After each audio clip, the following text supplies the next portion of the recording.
Hola compañeros, buenas tardes. Soy Mauricio Galván, su compañero de la clase de participación y representación con la profesora Brenda.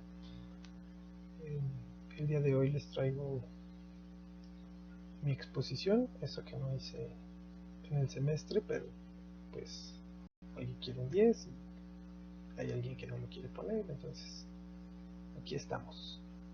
Les quiero hacer una exposición sobre cómo hacer una iniciativa de ley. Esto se debe a que un tiempo estuve colaborando con un diputado federal, y les quiero compartir cómo es el proceso para hacer una iniciativa de ley, y si le sirve a alguien, pues a toda madre, ¿no? En esta exposición conoceremos el proceso que tiene una iniciativa de ley presentada por los legisladores de la Honorable Cámara de Diputados, y analizaremos cómo se constituye este importante documento legislativo. Previamente conoceremos a grandes rasgos qué hace un diputado federal, cuáles son sus alcances. Asimismo, observaremos las funciones de la Cámara de Diputados, cómo está organizada, su historia, datos, etc. La Cámara de Diputados. En el artículo 49 de la Constitución Política se señala que el supremo poder de la Federación se divide para su ejercicio en legislativo, ejecutivo y judicial, y especifica que no podrán reunirse dos o más de estos poderes en una sola persona o corporación, ni depositarse el legislativo en un individuo.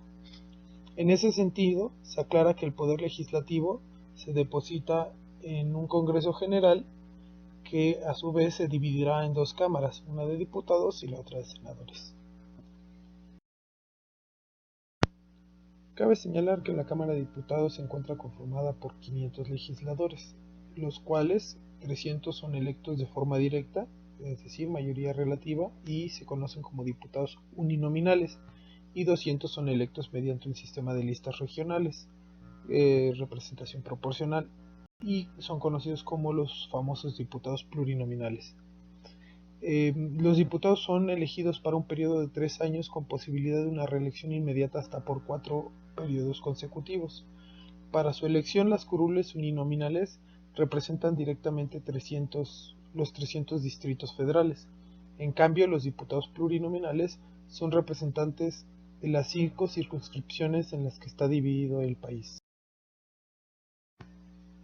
En este mapa podemos observar cómo se divide el territorio nacional en las cinco circunscripciones. La verde es la primera, la amarilla es la segunda, la roja es la tercera, la gris es la cuarta, donde está la Ciudad de México, y la quinta es la azul, y ahí se encuentra también el Estado de México. La organización de la Cámara. La organización, las actividades, los procedimientos y la estructura de la Cámara de Diputados está normada por la Ley Orgánica del Congreso General de los Estados Unidos Mexicanos y el reglamento de la Cámara de Diputados. Aquí podemos observar cómo está dividida, cómo es la división de la Cámara, ¿no? En primer lugar tenemos a la mesa directiva, a la Junta de Coordinación Política, conocida como la JUCOPO. Después viene el pleno, que son los 500 diputados, la Cámara como tal, las comisiones, si no me falla la memoria, ahorita son 42 comisiones, los grupos parlamentarios, que son los partidos políticos, y viene siendo la estructura administrativa. Sesiones ordinarias y extraordinarias. Las actividades de la Cámara de Diputados se dividen en 3 años legislativos, los cuales tienen 2 periodos ordinarios y 2 periodos extraordinarios cada uno. Constitucionalmente se establece que el primer periodo ordinario comenzará el 1 de septiembre del primer año legislativo y concluirá el 15 de diciembre. El segundo periodo abrirá del 1 de febrero al 30 de abril. En los periodos de receso, la Comisión Permanente reúne a 19 diputados y 18 senadores para atender los asuntos corrientes del Congreso. Sin embargo, si hay un tema pendiente que requiera la atención de todos los legisladores, se llama una sesión extraordinaria para que se pueda discutir ante el Pleno.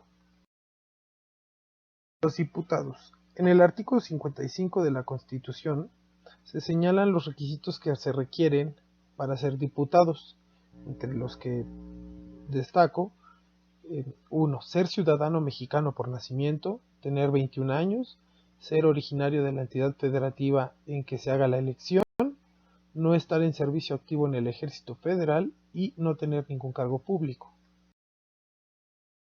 Así como hay requisitos para ser diputado, también hay derechos, prerrogativas y obligaciones. Además de los que se comparten con los senadores, los artículos 6, 7 y 8 del reglamento de la Cámara de Diputados señalan cuáles son los derechos, prerrogativas y obligaciones legislativas de los diputados, donde observamos, primero, en el artículo 6, donde se señalan los derechos, que todos los diputados tienen derecho a iniciar leyes, decretos y presentar proposiciones ante la Cámara, integrar comisiones y los comités, participar en trabajos, así como en la formulación de dictámenes, hacer uso de la tribuna, percibir una dieta, ser votado y electo, tener asesoría personal y de apoyo para desarrollar plenamente su cargo, participar en los debates y en las votaciones, formar parte de un grupo parlamentario o separarse de él, y obtener apoyo institucional para mantener un vínculo con sus representantes.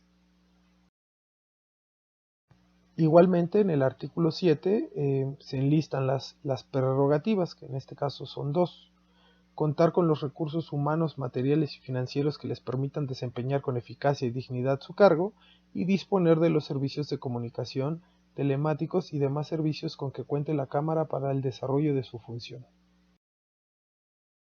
Por último, en el artículo 8 se enlistan las obligaciones de los diputados, las cuales son rendir protesta y tomar posesión de su cargo, asistir puntualmente a las convocatorias a sesiones y reuniones, acatar los acuerdos del Pleno, dirigirse con respeto y cortesía a los demás diputados, cosa que no siempre pasa, participar en todas las actividades inherentes a su cargo, dentro y fuera del recinto, abstenerse de realizar actos que sean incompatibles con la función que desempeñan, presentar una declaración de situación patrimonial, presentar un informe anual sobre su desempeño en sus labores, que este tipo de actividades la mayoría de los diputados las ocupan como promoción personal, permitir la libre discusión y decisión parlamentaria en las sesiones, cosa que tampoco pasa siempre. Pues bueno, pasamos a el punto central de esta exposición, y básicamente es a qué es lo que hacen los diputados, ¿no? Aquí tenemos dos puntos, dos documentos que los diputados presentan, los cuales son: uno es iniciativa de ley y la otra es una propuesta con punto de acuerdo. En el caso de la iniciativa de ley, vemos que es un documento formal que los órganos o actores facultados legalmente presentan ante cualquiera de las cámaras del Congreso de la Unión para su estudio, discusión y, en su caso, aprobación. La propuesta con punto de acuerdo son propuestas que los legisladores ponen a consideración del Pleno, que no constituyen una iniciativa como tal, sino son pronunciamientos sobre asuntos políticos, culturales, económicos o sociales que afectan a una comunidad o grupo particular. Es decir,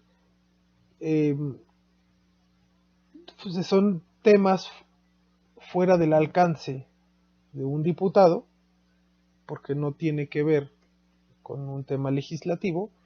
Sin embargo, como ellos son parte de un poder, tienen el derecho a hacer un pronunciamiento, un exhorto o una recomendación con respecto a un tema en específico. En ese sentido, vamos a conocer cómo se divide una iniciativa de ley. Primero vamos a conocer las partes que componen este documento. En primer lugar tenemos el encabezado o el título.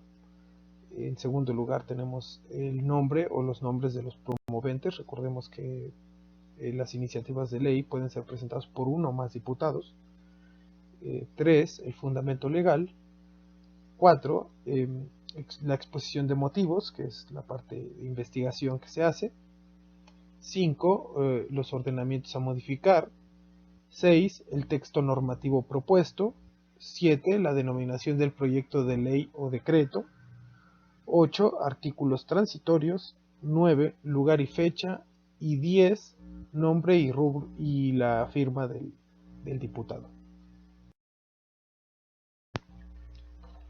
Una vez que ya conocimos las partes que componen este documento, pasamos al estudio particular de cada una de estas partes, para entender cómo se puede ir armando una iniciativa de ley. En este caso vamos a poner un ejemplo de una iniciativa que pudimos presentar nosotros como grupo, como equipo legislativo, y donde afortunadamente el diputado logró posicionar la iniciativa para que fuera una ley, ¿no? En este caso aquí tenemos el encabezado, el título, donde se especifica el alcance de la iniciativa, es decir, si es reforma, se adiciona o se deroga los cambios, ¿no? También se señala el artículo y la ley a modificar. Se define la materia, el tema en general en que gira nuestra iniciativa, y por último se describe el nombre del diputado y al grupo parlamentario que pertenece. El punto 2 es el nombre del promovente, que como dice el nombre, pues se detalla quién es el que promueve esta iniciativa, en este caso el diputado federal, cuál es su cargo, a qué legislatura pertenece y cuál es el grupo parlamentario al que integra.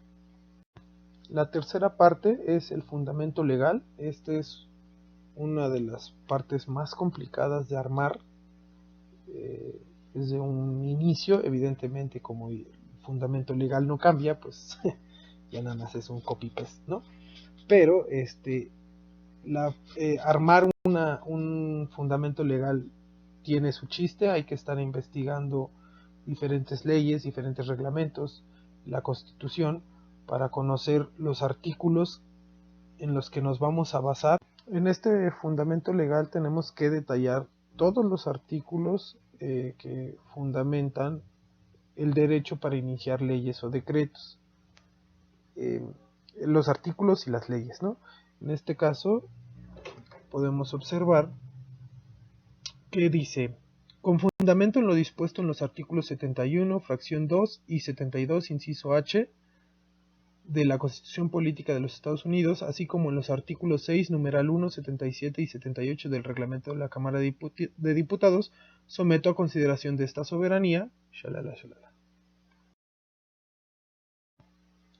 El punto 4 es la exposición de los motivos. Este punto es uno también de los más fundamentales para el armado de una iniciativa. En este punto entra la parte de la investigación, pues se describe a detalle el problema o el objetivo que se quiere atender. Es importante que la exposición de motivos tenga una estructura coherente, ya saben, ¿no? Introducción, desarrollo, conclusiones. Se presenten datos duros que sustenten la existencia de la problemática, así como su posible solución o atención. Además, si está la opción, se puede presentar algún ejemplo de algún otro lugar donde ya se haya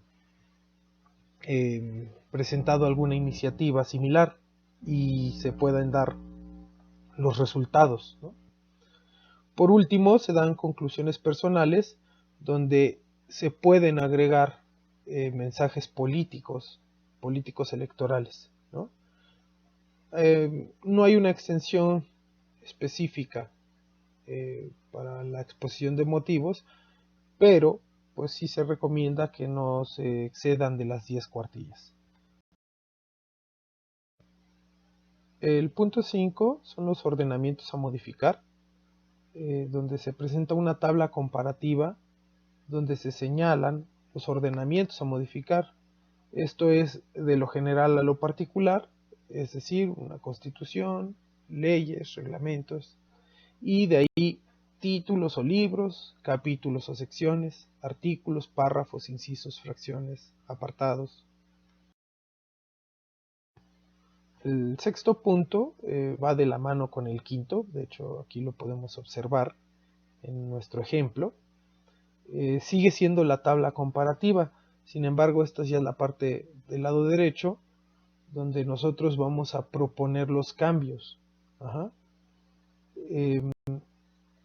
Se sigue el formato anterior, que esto es de lo particular a lo general, y es importante señalar que esta es la parte más importante de la iniciativa, pues es la parte jurídica y es básicamente lo que se propone, la ley, el cambio que se propone, ¿va? Es importante que el legislador, en este caso los asesores que somos nosotros los que estamos desarrollando la iniciativa, se utilice un lenguaje neutro y respete la generalidad de las leyes. Ajá. Igualmente, tenemos que buscar que haya una armonía con la ley que se está modificando, es decir, si los artículos se manejan con incisos, pues nosotros manejan incisos, si lo manejan con apartados, pues apartados y así. El punto 7 es la denominación del proyecto de ley o decreto, donde detallamos cuál es la propuesta, los artículos y la ley a modificar, siendo muy específicos. Esta parte ya es una parte más técnica. Quienes se especializan más en este asunto son los abogados. Es por eso que la mayoría de asesores dentro de la Cámara de Diputados son abogados. Y bueno, aquí tenemos que dividir por artículos la cantidad de modificaciones que se van a hacer. En este caso es una sola modificación a 2 artículos y por eso se utiliza un artículo único, ¿no?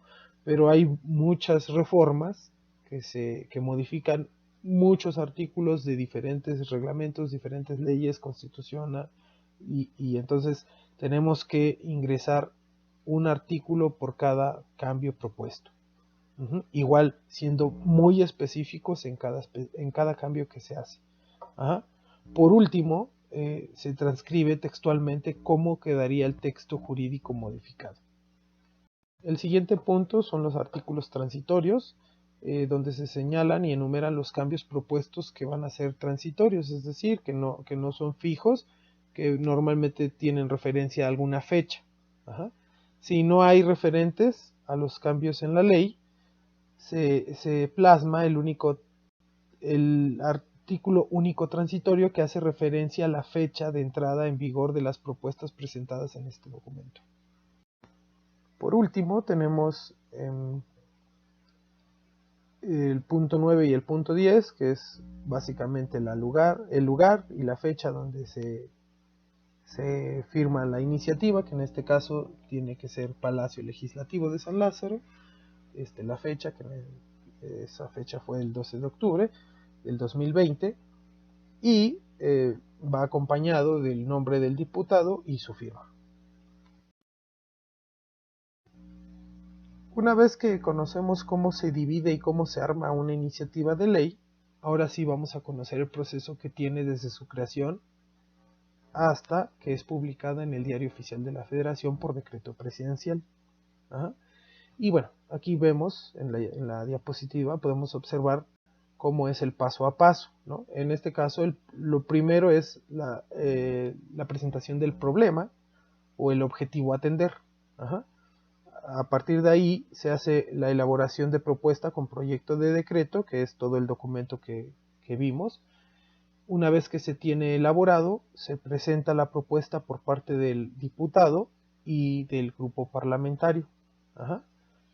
Esta propuesta pasa a comisiones para ser analizada y tener una elaboración de dictamen. Ajá. Si la comisión, que en este caso quienes la revisan son los técnicos especialistas, la aprueban, esta pasa a la mesa directiva.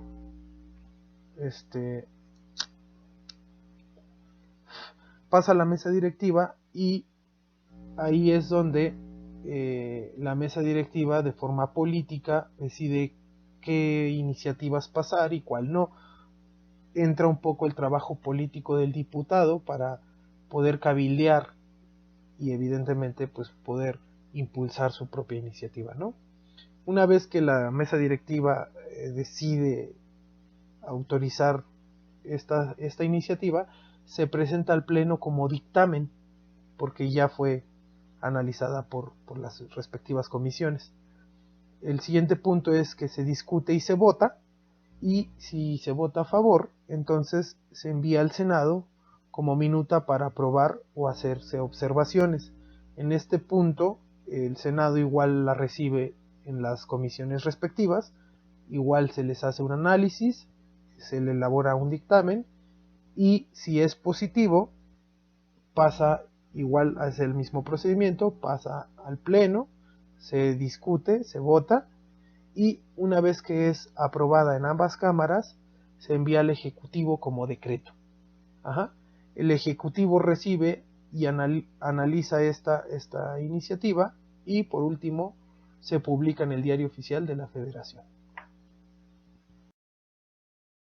Pues bien, ya conocimos eh, el proceso, cómo se arma una iniciativa, cuál es el proceso que tiene en las cámaras, y en teoría pues ya podríamos armar nuestra propia iniciativa de ley. Pero bueno, yo quiero hacerles algunas recomendaciones para aquellos compañeros que tengan la intención de hacer su carrera en el ámbito legislativo. Quiero hacerles unas recomendaciones. ¿Qué perfil debe de tener un asesor para apoyar a su diputado? Pues primero que nada se debe de quitar la idea de que un asesor es quien carga el portafolio y lleva una síntesis informativa. Ciertamente hay algunos diputados que les gusta eso, ¿no? Porque hay algunos perfiles de diputados que solamente se dedican al trabajo político y olvidan por completo su trabajo legislativo, que en realidad esa es la importancia de su trabajo, ¿no? Pero bueno, un verdadero asesor es quien, no importando si es abogado, si es politólogo, si es economista o ingeniero, que también los hay, conoce el proceso legislativo, ese que ya se los expliqué, y sabe elaborar iniciativas de ley, sabe elaborar discursos, elaborar acuerdos parlamentarios, formular dictámenes a iniciativas, elaborar agendas legislativas y programas de trabajo. Hace y sabe hacer análisis de investigación legislativa. Eso es muy importante, chicos, porque con una investigación podemos hacer la exposición de motivos. Ajá. También preparar notas de trabajo para la discusión. Igualmente, el asesor debe de conocer las áreas de la Cámara, esas que se las expliqué anteriormente, cómo se inscriben las iniciativas y las proposiciones, sabe manejar y controlar comisiones legislativas, cabildea también, el asesor hace trabajo de cabildo, negocia con otros legisladores, con otros secretarios, con otros asesores, convierte las propuestas en boletines de prensa, es decir, impulsamos iniciativas que tienen un boom publicitario. Esto es a veces más que nada en apoyo al perfil del diputado. Ajá. Formula informes de trabajo de legisladores, hace guiones para spots, publicidad, ¿no? Diseño gráfico, o sea, en general bastantes cosas, ¿no? Entonces, si nosotros logramos conseguir este perfil, pues vamos a ser un súper asesor, ¿no? Pero es importante que no pretendamos que un solo asesor haga todo esto, ¿no? Tenemos que tener la capacidad de hacerlo, pero nosotros tenemos que adecuarnos a un equipo de trabajo, ajá, de forma que nosotros como candidatos asesores consideremos estos puntos para hacer un buen partido, ¿no? Para ser contratados. ojo chicos, hay muchos diputados que buscan la manera de hacer sus propias ganancias, nos quieren pagar 3 pesos. No se vendan por cualquier bicoca, chicos. Tienen que buscar un salario adecuado a su experiencia, a sus capacidades, ajá, a su conocimiento, a su profesionalidad. Ajá. ¿Quieren ustedes ayudar a diputados a ser exitosos en sus tareas legislativas y saber comunicar a sus electores su trabajo legislativo? Busquen ser un asesor con este perfil. Los demás son cuentos y melodías, como dicen por ahí. Muy bien, chicos. Les agradezco su atención. Espero que esto les sirva para aquellos que quieran buscar trabajo en las cámaras, tanto de diputados como senadores, en las cámaras locales. Este es mi aporte que les quiero dar. Un saludo y espero que hayan acreditado todas sus materias.